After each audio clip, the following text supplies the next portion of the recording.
Hi guys, welcome back to a new video. ஒரு 10 or 11 months back CL T20 return ஆக போகிறத பற்றி ஆன்லைனில் நிறைய டாக்ஸ் போயிட்டு இருந்துச்சு. பட் இப்போ ரீசெண்ட் டேஸாக சுத்தமாக அதை பற்றி டாக் கிடையாது.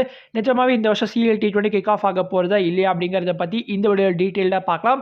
அது தவிர இன்ட்ரெஸ்டிங்கான கிரிக்கெட் அப்டேட்ஸுமே இருக்குது, அதை பற்றியுமே பேசுவோம். வீடியோ கண்டிப்பாக இன்ட்ரெஸ்டிங்காக இருக்கும். மறக்காம வீடியோ லைக் தெரிவித்து சேனலுக்கும் சப்ஸ்கிரைப் பண்ணிக்கோங்க.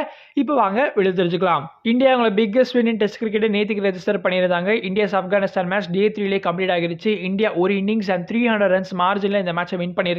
இந்த மேட்ச்ல Manoj Choudhary made his test debut and இதோட பெட்டரான டெபியூ பர்ஃபார்மன்ஸ் அவரால் எதிர்பார்த்திருக்கவே முடியாது. ஸோ ஃபர்ஸ்ட் இன்னிங்ஸ்ல 6 for 33 அப்படிங்கிற ஃபிகர்ல முடிச்சாரு. அண்ட் நீங்க பார்க்கலாம், இதான் second best bowling figure by an Indian in test debut. So சூப்பரான பர்ஃபார்மன்ஸ் பை மனோஜ் சௌத்ரி.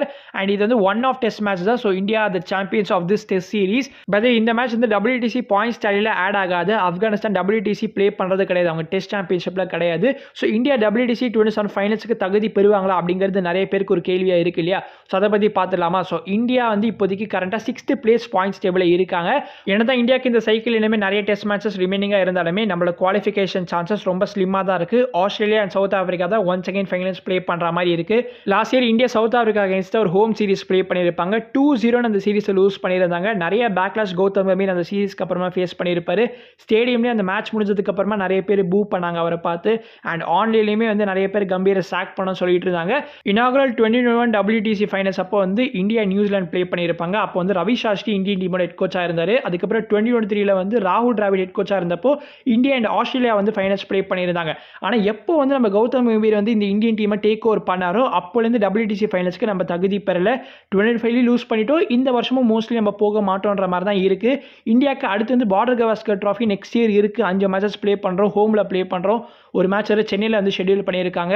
அதுக்கப்புறம் இப்போ இந்த வருஷமே பார்த்தீங்கன்னா வந்து நியூசிலாந்து கைன்ஸ்டாக ஒரு 2 டெஸ்ட் மேட்சஸ் அவையில் இருக்குது. அது கண்டிப்பாக டிஃபிகல்ட்டாக இருக்க போகுது. அண்ட் ஸ்ரீலங்கா கைன்ஸ்டாக வந்து ஒரு 2 மேட்சஸ் அவையில் ப்ளே பண்ணுறோம். சினாரியோ ரொம்ப சிம்பிள் தான். இந்தியாவுக்கு இன்னும் 9 டெஸ்ட் மேட்சஸ் இந்த சைக்கிளில் ரிமைனிங்காக இருக்குது. இந்த 9 மேட்சஸில் 8 மேட்சஸாவது நம்ம வின் பண்ணி ஆகணும். அப்போ தான் ஃபைனல்ஸ்க்கு போக முடியும். இன்னைக்கு ODI ட்ரை சீரிஸ் ஆரம்பிக்குதுங்க. இந்தியா, ஸ்ரீலங்கா அண்ட் ஆப்கானிஸ்தான் இந்த சீரிஸ் ப்ளே பண்ணுறாங்க. இந்தியா A டீம் வந்து ஸ்ரீலங்கா A டீம் கைன்ஸ்டாக இன்னைக்கு மேட்ச் ப்ளே பண்ணுறாங்க. 10 AM இந்த மேட்ச் ஆரம்பிக்கும். ODI மேட்ச் தான். நம்ம ருத்ராஜ் இந்த மேட்சை ப்ளே பண்ண போறாரு. ஸோ கண்டிப்பாக இந்த சீரிஸை ஃபாலோ பண்ணுங்க. டெலிகாஸ்ட் பண்ண சோனி ஸ்போர்ட்ஸ் நெட்வொர்க்கில், ஸோ சோனி லிவ்லையும் அண்ட் அதுக்கப்புறம் சோனி ஸ்போர்ட்ஸ் 4ல் வந்து உங்களால் தமிழ் கமெண்ட்ரியில் பார்க்க முடியும். அண்ட் சோனி ஸ்போர்ட்ஸ் 1ல் வந்து இங்கிலீஷில் பார்க்கலாம். நம்ம சோனி பைப்பில் இந்த சீரிஸை ஃபுல்லாக சூரியவன்ஷியை வச்சு தான் ப்ரொமோட் பண்ணிட்டு இருக்கான். ஸோ சூரியவன்ஷி ஆஃப்கோர்ஸ் இன்னைக்கு மேட்ச் ப்ளே பண்ண போறாருங்க. அவர் தான் ஓப்பன் பண்ணுவார். சூரியவன்ஷி அண்ட் பிரியான்சாரியா ஓப்பன் பண்ண போறாங்க. இந்த சீரிஸோட கேப்டன் திலக் வர்மா என்ன சொல்லியிருக்காருன்னா, இந்த பிச் ஸ்லோவாக இருக்குன்ற மாதிரி. அண்ட் இந்த வென்யூவோட ஆவரேஜ் ஸ்கோர் பார்த்தீங்கன்னா 215 சொல்றாங்க ஃபர்ஸ்ட் இன்னிங்ஸில். Ruturaj is expected to bat at number 4 and Tilak Varma 1 டவுன்ல வருவாரு. அன்ஷுல் கம்போஜ் இன்னைக்கு மேட்ச் ப்ளே பண்ண போறாரு. எவ்வளவு பேர் இந்த வருஷம் women's T20 world cup follow பண்ண போறேன்னு தெரியல. June 12 ஸ்டார்ட் ஆகுது. நிறைய பேருக்கு ஆரம்பிக்கிறதே தெரியாது. June 12 அன்னைக்கு இன்னொரு பிக் ஈவென்ட் ஸ்டார்ட் ஆகுது, which is FIFA world cup. So நிறைய பேர் அந்த பக்கத்துக்கு தான் வண்டியை விடுவீங்க. பட் இருந்தாலும் இந்த உமன்ஸ் T20 வேர்ல்ட் கப் அப்பப்போ பாருங்க. மொத்தமாக 12 டீம் இந்த T20 வேர்ல்ட் கப்பில் ப்ளே பண்ண போறாங்க. லாஸ்ட் இயர் உங்களுக்கு ஞாபகம் இருக்கும், ICC உமன்ஸ் வேர்ல்ட் கப்பை இந்தியன் டீம் வின் பண்ணியிருப்பாங்க. 50 ஓவர் ஃபார்மேட். இப்போ 20 ஓவர் வேர்ல்ட் கப்லையுமே நம்ம சாம்பியன்ஸ் ஆயிட்டோம்னா கரண்டா வந்து 2 வேர்ல்ட் கப்பும் நம்ம கையில் இருக்கும். So let's wait and watch Indian women's team என்ன பண்றாங்கன்னு. இப்போ வார்ம் அப் மேட்சஸ் வேற நடந்துட்டு இருக்குங்க. நம்ம இந்தியன் டீம் நேற்றுக்கு வெஸ்ட் இண்டீஸ்க்கு அகைன்ஸ்டா 26 ரன்ஸ் மார்ஜினில் வின் பண்ணியிருக்காங்க. அடுத்து வந்து நம்ம நாளைக்கு ஐ திங்க் இங்கிலாந்துக்கு அகைன்ஸ்டா ப்ளே பண்றோம். வார்ம் அப் மேட்சஸ் தானே, இதை யார் பார்க்க போறாங்கன்னு கேட்காதீங்க. ICC அவங்க யூடியூப் சேனல்லே லைவ் ஸ்ட்ரீம் பண்றாங்க. ஸோ நல்ல குவாலிட்டியோட ப்ராப்பர் கேமரா ஆங்கிள்ஸோட ஒரு டிவியில் பார்த்தா கிரிக்கெட் மேட்ச் எப்படி இருக்குமோ அந்த மாதிரி தான் இருக்குங்க. ஸ்கோர் கார்டுமே வந்து பக்காவா இருக்கு. இந்தியாவோட குரூப்ல இருக்கிற டீம்ஸ்லாம் பார்த்தோன்னா Australia, Bangladesh, south Africa, Netherlands and Pakistan. நேற்றுக்கு இந்தியா ப்ளே பண்ண வார்ம் அப் மேட்ச்ல ஸ்டாண்ட் இன் கேப்டனா ஸ்மிருதி மந்தானா தான் இருந்தாங்க. பட் டோர்னமெண்ட்டுக்கு ஹர்மன்பிரீத் கௌர் தான் கேப்டனா இருக்க போறாங்க. இங்கிலாந்து அண்ட் நியூசிலாந்து ரீசனா ப்ளே பண்ண டெஸ்ட் மேட்ச்ல இங்கிலாந்து டீம் வின் பண்ணியிருப்பாங்க. அந்த டெஸ்ட் மேட்ச் வந்து கன்க்ளூட் ஆனதுக்கு அப்புறமா next day morning Ben Stokes and கஸ் ஹாட்கின்சன் நைட் கிளப்பை விசிட் பண்ணியிருக்காங்க. இந்த நைட் கிளப்ன்றது வரதும் கிடையாது, DJ பார்ட்டி பார்ன்ற மாதிரி இருக்கும். ஆக்சுவலி மேட்ச் ஜெயிச்சதுனால போயிருக்காங்கன்னு வச்சுக்கோங்களேன். பட் இருந்தாலும் வந்து ECB இப்போ கரெக்டாக இன்வெஸ்டிகேட் பண்ணியிருக்காங்க இந்த 2 பிளேஸையும். ஏன்னா ப்ரோட்டோகால்ஸை பிரீச் பண்ணியிருக்காங்களாம். செகண்ட் டெஸ்ட்கான ஸ்குவாடை வந்து கூடியவே நாங்கள் அனௌன்ஸ் பண்ணணும்னு சொல்லியிருக்காங்க. அண்ட் இதை பற்றின இன்ஃபர்மேஷன் நாங்கள் கேதர் பண்ண வேண்டியது இருக்குது அப்படின்ற மாதிரி அப்டேட் பண்ணியிருக்காங்க. நமக்கு எக்ஸாக்டாக என்ன விஷயம் தெரியல, but some kind of issue போயிருக்கு. ஃபைனலாக CL T20 பற்றி பார்த்துருவாங்க. ஸோ CL T20ங்கிறது வேறு எதுவும் கிடையாது, சாம்பியன்ஸ் லீக் T20. ஸோ கிரிக்கெட்டில் வந்து இந்த சாம்பியன்ஸ் லீக் அப்படின்ற ஃபுட்பாலோட ஃபார்மேட்டை கொண்டு வந்தாங்க. ஸோ இந்த 2009லேருந்து 2014 வரைக்கும் ரன் ஆச்சு. அதுக்கப்புறம் due to broadcasting issues and சரியான ஃபைனான்ஷியல் சப்போர்ட் இல்லாததுனால இந்த லீக் வந்து ஸ்கிராப் ஆஃப் பண்ணிட்டாங்க. ஸோ இந்த லீக் வந்து இப்போ திரும்ப கொண்டு வர போகிறாங்க. ICC, BCCI, ECB, அதுக்கப்புறம் சவுத் ஆஃப்ரிக்கா, ஆஸ்திரேலியா இவங்க எல்லாரோட சப்போர்ட் மூலிமா இந்த லீக் திரும்ப ஸ்டார்ட் பண்ண போகிறாங்க. இந்த லீக் வந்து ரீபிராண்ட் பண்ணியிருக்காங்க வேர்ல்ட் கிளப் சாம்பியன்ஷிப் அப்படின்ற மாதிரி எக்கச்சக்கமான அப்டேட்ஸ் வந்துட்டே இருந்துச்சு.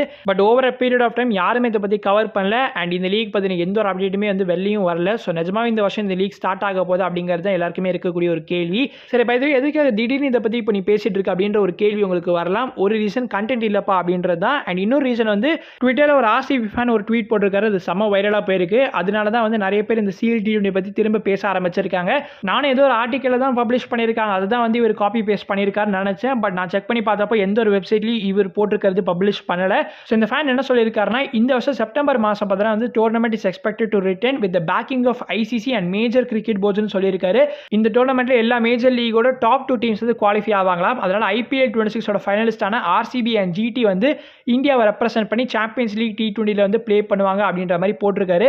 இவர் RCB ஃபேன்ன்றதுனால இந்த மாதிரி அவரே ஒரு ஸ்பெகுலேஷனை கிளப்பி விட்டுருக்காரு. லாஸ்ட் இயர் ஜூலை மந்த்ல கிரிக்பஸ்ல பப்ளிஷ் பண்ண ஆர்டிக்கல் தான் அது. ஸோ எல்லாமே பிளான் படி போச்சுன்னா as early as next year league வந்து ரீஸ்டார்ட் ஆகலாம் அப்படின்ற மாதிரி சொல்லியிருக்காங்க. ICC நடத்தின ஒரு ஆனுவல் கான்ஃபரன்ஸ் மீட்டிங்லையுமே வந்து இதை பற்றின ஃபார்மல் டிசிஷன் வந்து எடுத்திருந்தாங்களாம். அதாவது இந்த டோர்னமெண்ட்டை ரிவைவ் பண்ணி எல்லா டிஃப்ரெண்ட் கண்ட்ரீஸோட ஃப்ரான்ச்சைசி லீக்ஸுமே வந்து நம்ம புட் டுகெதர் பண்ணி ஒரு லீகை வந்து திரும்ப ரீஸ்டார்ட் பண்ணுற மாதிரி அவங்க வந்து பிளான் பண்ணியிருக்காங்க. ஆனால் எல்லாமே பிளான் படி போகாது இல்லையா? ஸோ இந்த லீக் நடத்துறதுல ICCக்கு நிறைய சிக்கல்கள் இருக்கு. முன்னாடி இந்த லீக் ரீஸ்டார்ட் பண்ண போறாங்க அப்படின்ற செய்திகள் வரப்போ நம்ம பேசிட்டு இருந்தோம் அதை பற்றி. ஃபர்ஸ்ட் மேஜர் ப்ராப்ளமே எந்த விண்டோவில் நடத்துறது தான். பிகாஸ் அட்லீஸ்ட் ஒரு 1 மந்த்தாவது தேவைப்படும் இந்த லீக் நடத்துறதுக்கு. ஏன்னா நிறைய டீம்ஸ் வந்து பார்ட்டிசிபேட் பண்ணுவாங்க. அட்லீஸ்ட் ஒரு 10 to 12 டீம்ஸாவது இருப்பாங்கன்னு வச்சுக்கோங்க. ஸோ எப்படி எந்த விண்டோவில் நடத்தலாம் அப்படிங்கிறது ஒரு பெரிய பிரச்சனை. ஆல்ரெடி கிரிக்கெட் கேலண்டர் வந்து பேக்டாக இருக்கு. அண்ட் MA மாதிரி ஒரு franchisee different parts of the குளோபில் வந்து ஃப்ரான்ச்சைசி வந்து மெயின்டைன் பண்ணுறாங்க. ஸோ அந்த ஓனர்ஷிப் கான்ஃப்ளிக்ட்டுமே வந்து இருக்கு. இப்போ for example Joburg Super Kings and Texas Super Kings 2 டீம்ஸும் குவாலிஃபை ஆகிறாங்கன்னு வச்சுக்கோங்க. இப்போ Joburg Super Kings and Texas Super கிங்ஸில் நிறைய சிமிலாரிட்டிஸ் இருக்கு. கோச்சிங் ஸ்டாஃப்லேருந்து மேனேஜ்மெண்ட்லேருந்து பிளேயர்ஸ்லேருந்து எல்லாமே வந்து ஆல்மோஸ்ட் சிமிலர் தான். அதனால கண்டிப்பாக வந்து அந்த பிளேயர்ஸ் கான்ஃப்ளிக்ட், ஓனர்ஷிப் கான்ஃப்ளிக்ட் எல்லாமே இருக்கும். அதனால கண்டிப்பாக அதெல்லாம் வந்து பெரிய தலைவலி. என்னை பொறுத்த வரைக்கும் இப்போ இருக்கிற கரண்ட் சிச்சுவேஷன் படி இந்த லீகை திரும்ப ரீஸ்டார்ட் பண்ணுறது is just impossible. Maybe ICC ஒரு ஆல்டர்னேட்டிவ் ஐடியா யோசிக்கலாம். CSK அண்ட் பெர்த் ஸ்காட்சஸ் இந்த மாதிரி டீம்ஸ்க்கு அகேன்ஸ்டாக ஒரு ஃப்ரெண்ட்லி மேட்சை கண்டக்ட் பண்ணலாம். அதாவது அந்த ஃப்ரெண்ட்லி மேட்ச் யாருக்கு அகேன்ஸ்டாக வேணாலும் இருக்கலாம். அது வந்து ஒன்ஸ் இன் அ வைல் நடக்கணும். ஃபார் எக்ஸாம்பிள் ஒரு IPL சீசன் கிக் ஆஃப் ஆகிறதுக்கு முன்னாடி ஒரு ப்ராக்டிஸ் மேட்சாக வந்து இந்த மாதிரி ஒரு மேட்ச் நடக்கணும். ஒரு 1 மந்த்துக்கு ஃபுல்லாக லீக் நடத்துறதுக்கு பதிலாக ஒரு 1 மேட்ச் ஒரு சூப்பரான ஒரு எல் கிளாசிக்கோ மாதிரி ஒரு மேட்ச் நடத்தினாங்கன்னா பக்காவாக இருக்கும். ஸோ இதான் என்னோட கருத்து. நீங்கள் என்ன நினைக்கிறீங்க? இந்த CL T20 திரும்ப ஆரம்பிக்க வாய்ப்பு இருக்கா இல்லையா அப்படிங்கிற உங்களோட கருத்துக்களை மறக்காம கமெண்ட்ஸ்ல போடுங்க. வீடியோ முடிக்கிறது முன்னாடி ஒரு முக்கியமான விஷயம், பென் ஸ்டோக்ஸ் அவரோட டெஸ்ட் கேப்டன்சி லூஸ் பண்ண போறாரா? நம்ம முன்னாடியே பேசிட்டு இருந்தோம் இல்லையா? ஸோ அந்த இன்சிடென்ட் காரணமாக தான் இப்போ பென் ஸ்டோக்ஸ் அவரோட கேப்டன்சி லூஸ் பண்ண போறாருன்ற மாதிரி ESPN ரிப்போர்ட் பண்ணியிருக்காங்க. டெஸ்ட் கிரிக்கெட்டை மட்டும் ப்ரையாரிட்டைஸ் பண்ணி ஒயிட் பாலோ இல்லை பிரான்சைசி கிரிக்கெட்டோ ப்ளே பண்ணாத பென் ஸ்டோக்ஸ்க்கு இப்படி ஒரு காரியத்தை வந்து ECB பண்றாங்கன்னா அப்போ கண்டிப்பாக சீரியஸான இன்சிடென்ட் தான் நடந்திருக்கு. எனக்கு நம்ம கேப்டன்சியை தாண்டி இந்த இஷ்யூ இனிமேல் சீரியஸாக போகுதுன்னு தோணுது. கண்டிப்பாக பென் ஸ்டோக்ஸை பேன் கூட பண்ண வாய்ப்பு இருக்குதுன்னு தான் நினைக்கிறேன். அப்படின்னு இன்சிடென்ட் நடந்திருக்கு தானே கேட்குறீங்க? சம் கைண்ட் ஆஃப் ஃபிசிக்கல் ஃபைட்டில் மேபி பென் ஸ்டோக்ஸ் இன்வால்வ் ஆகியிருக்கலாம்ன்ற மாதிரி தான் சொல்கிறாங்க. அப்போ கஸ் ஆட்கின்சனும் இதில் இன்வால்வாக இருக்கிறதுனால அவர் என்ன பண்ண போகிறாங்கன்னு சரியா தெரியல. கண்டிப்பாக இங்கிலாந்து நெக்ஸ்ட் விளையாட போகிற அந்த டெஸ்ட் மேட்ச் நியூசிலாந்து கைஸ்டாக இருக்கு இல்லையா? அந்த டெஸ்ட் மேட்ச்சுக்கு முன்னாடி நமக்கு தெரிய வந்துடும் பென் ஸ்டோக்ஸை சாக் பண்ணுறாங்களா, பென் ஸ்டோக்ஸ் ஸ்குவாடில் இருக்காரா இல்லையா அப்படிங்கிற எல்லா இன்ஃபர்மேஷன் நமக்கு தெரிஞ்சிடும். அது வரைக்கும் காத்திருப்போம். அது வரைக்கும் பீஸ், சியர்ஸ், பாய்.